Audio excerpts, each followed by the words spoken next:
Hi, I'm Paul Begley. I've got terrible news to bring. There's been an Air India plane that has crashed tonight, killing at least 160 people in southern India.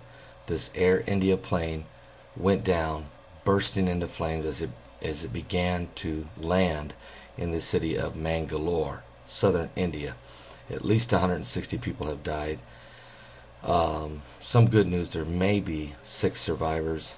That is still being worked on. The sounds of screaming,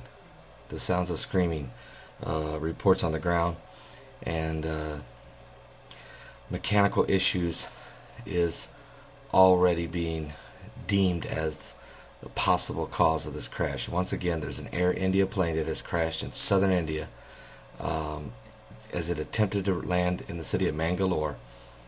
The plane burst into flames.